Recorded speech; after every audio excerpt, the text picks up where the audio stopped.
Hashtag 163, Apocalipse, estudando as profecias.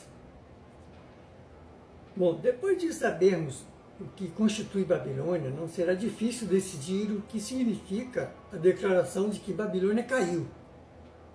Ora, como Babilônia não é uma cidade literal, a queda não pode ser uma queda literal. Já vimos que absurdo isto poderia representar. E além disso, entre a queda e a destruição de Babilônia, é mantida a mais nítida distinção pela própria profecia. Babilônia cai antes de ser lançada com ímpeto no mar, como grande mó e queimada no fogo.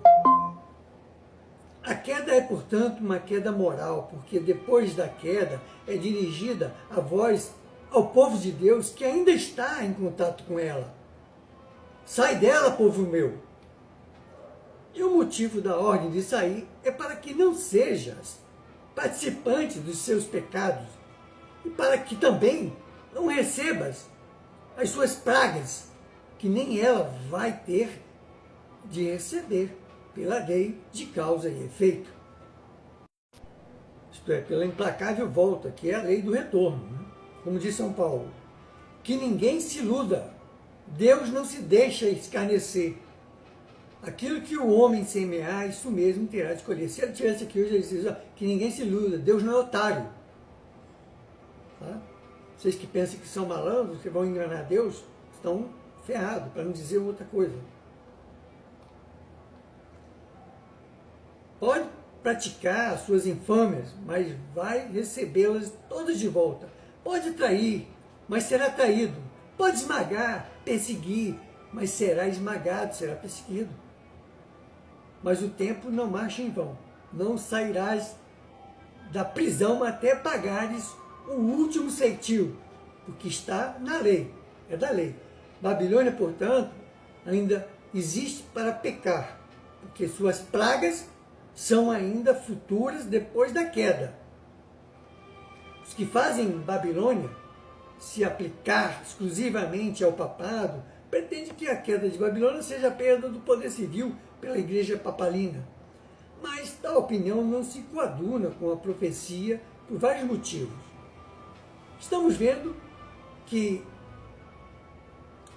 Babilônia significa a igreja prostituta, aquela parte podre, né, que estão em todas as religiões. Né? E a queda, já vimos que é uma queda moral, porque depois da queda é dirigida a voz ao povo de Deus que ainda está em contato com ela. Sai dela, povo meu! E o motivo é logo em seguida apresentado, explicado.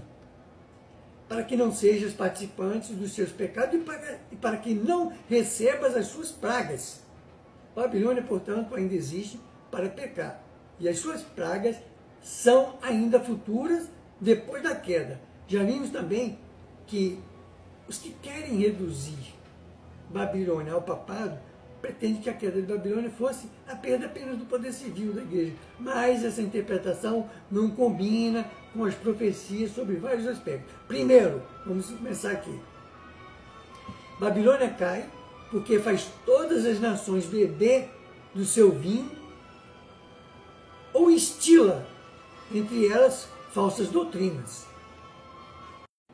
Bom, mas isto de maneira alguma quer dizer a perda do poder temporal do papado. Pelo contrário, foi o próprio meio pelo qual ele manteve durante tanto tempo a sua hegemonia.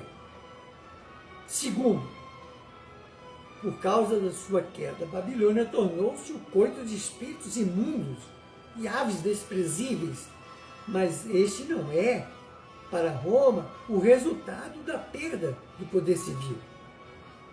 Terceiro, o povo de Deus é chamado a sair de Babilônia devido à sua progressiva depravação, resultante da queda, mas a perda do poder temporal do papado não deixa constituir motivo adicional, porque o povo de Deus deva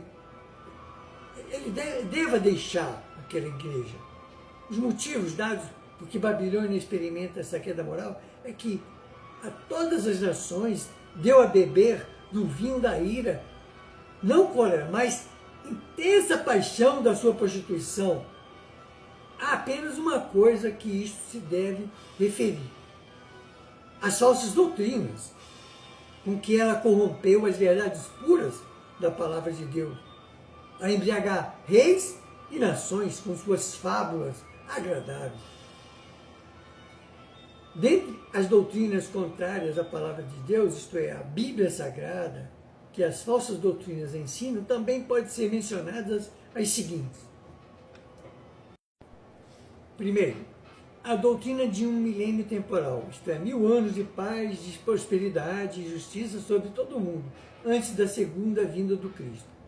Esta doutrina destina-se especialmente a fechar os ouvidos do povo contra as evidências da proximidade da volta do Cristo de Deus. E provavelmente ainda embala muitas almas em estado de segurança carnal, que justamente as levará à sua ruína.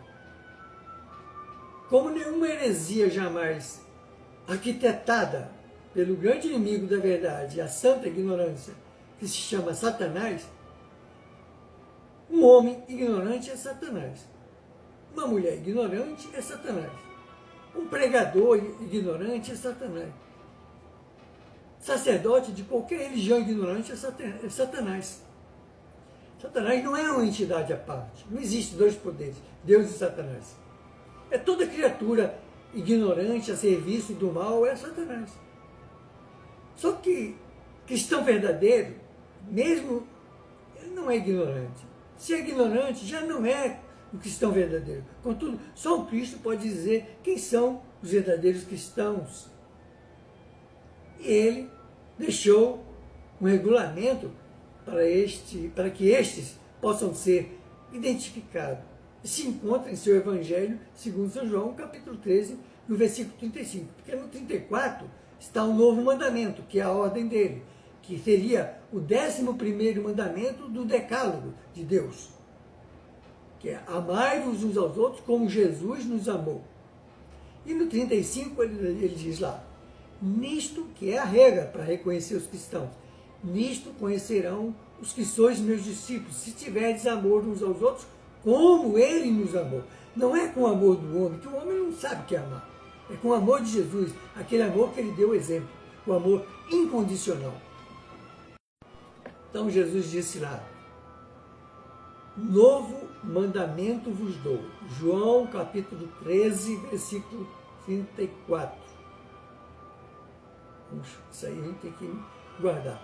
Eu não sou de guardar números, mas esse aí a gente tem que guardar. João capítulo 13, versículo 34. Novo mandamento vos dou, que vos ameis uns aos outros, assim como eu, Jesus, eu vos amei, que também vos ameis uns aos outros. Então, o cristão verdadeiro são os espíritos mais evoluídos do planeta Terra. Por isso,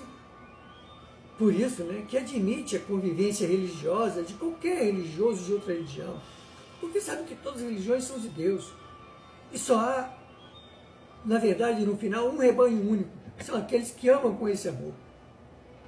Inclusive os ateus, porque tem muitos ateus que não vivem de joelho aí rezando, mas são melhor do que muitos que vivem dentro das igrejas rezando. Porque, na verdade, somos todos cristãos, com diversos apelidos. Somos filhos do mesmo Pai, rigorosamente iguais diante da lei de Deus.